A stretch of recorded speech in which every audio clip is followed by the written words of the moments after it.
Florida's a paradise for sun, sand, and some of the most confusing place names you've ever seen.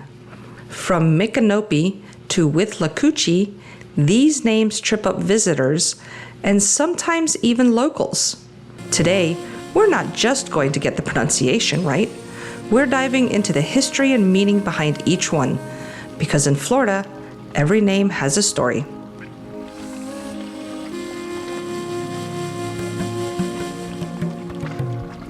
This is Micanopy, not Micanopy.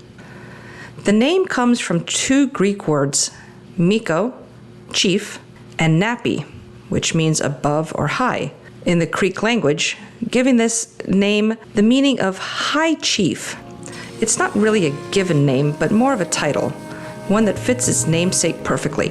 Micanopy is often called the oldest inland town in Florida. It was officially founded in 1821, but people had been living in this area for thousands of years before that. It became part of the Seminole Nation during the early 1800s, and during the Second Seminole War from 1835 to 1842, it was the home of Chief Micanopy, a leader who resisted U.S. military forces. He was eventually captured in 1837 and exiled west of the Mississippi. After the Seminole Wars, Micanopy developed into a hub for citrus and vegetable farming. Today, it's a peaceful small town near Gainesville with antique shops, art galleries, and streets shaded by massive oak trees dripping in Spanish moss. If it looks like something out of a movie, that's because it is. The 1991 Michael J. Fox film Doc Hollywood was filmed here. It's Withlacoochee, not Withlacoochee. The exact translation is debated, but most historians say it comes from the Muskegon language family. It's often translated as Crooked River or Little Big Water, the latter from the combination of wi, meaning water, flaco, meaning big, and chi, meaning small. It might sound contradictory, but anyone who's paddled it knows the Withlacoochee has both wide sweeping sections and narrow twisting turns. The Withlacoochee River flows for over 140 miles, and unlike most Florida rivers, it flows north. It starts in the Green Swamp, winds through forest and swamplands, and eventually empties into the Gulf of Mexico near Yankeetown. The river's history is tied to the Seminole Wars, when both U.S. troops and Seminole warriors used it as a natural barrier and supply route. The surrounding lands stayed remote for much of Florida's history, which is why the river's ecosystem remains one of the most pristine in the state. Today, parts of it are designated as an outstanding Florida waterway, protected for its beauty and biodiversity. It's Thonotosassa, not Thonotosassa, and definitely not tomato salsa. From the Seminole Creek language, it means place of flint or flint is there. Flint was an important material for making tools and weapons, so this was likely a known source for the region's indigenous people.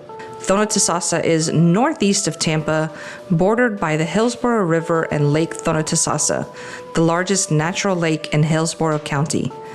The area was originally inhabited by the Tocobaga people before becoming part of Seminole territory. By the late 1800s, it was a small agricultural community served by the Tampa and Thonotosassa Railroad, which brought farmers' produce to Tampa's port. Today, the area retains a semi-rural feel, though development is creeping in. Lake Thonotosassa is a popular spot for boating and fishing, and the nearby Hillsborough River State Park preserves much of the natural landscape. It's Kissimmee, not Kissimmee. The origin of this name is murky.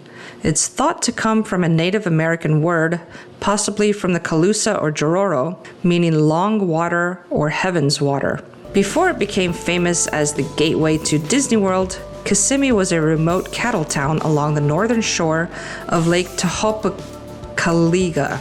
I can't say that one either. It grew during the late 1800s as a steamboat port, shipping goods down the Kissimmee River toward the Gulf Coast. Ranching was big here, and in fact, Florida still ranks among the top cattle-producing states in the United States, a surprise to a lot of visitors. Kissimmee's modern transformation began in the 1970s when Walt Disney World opened just a few miles away. Today, tourism drives the economy, but the historic downtown area still holds reminders of its frontier past. It's Dunedin, like the Scottish capital Edinburgh's Gaelic name, not Dunedin or Dunedin. The name comes from the Scottish Gaelic name for Edinburgh. Early postmasters who were from Scotland chose it to honor their homeland, and they even used the old spelling. Founded by Scottish immigrants in the late 1800s, Dunedin was originally a small fishing village and citrus hub. By the early 20th century, it had grown into a bustling port known for shipping grapefruit worldwide. The arrival of the railroad boosted its economy, and today Dunedin is known for its walkable downtown, waterfront views, and annual Scottish Highland Games. It's also the gateway to Honeymoon Island and Caladesi Island, two of Florida's most beautiful Gulf Coast parks. The town's love of the arts, craft beer, and festivals gives it a lively, welcoming vibe. Now you can say these names like a local, and you know the stories that go with them. Florida's full of names that sound strange, but each one is a little piece of our history. Got a town name that stumps people? Drop it in the comments. It might show up in the next video. And if you enjoyed this one, give it a like, subscribe, and check out my other Florida history videos. Thanks for watching. See you next time.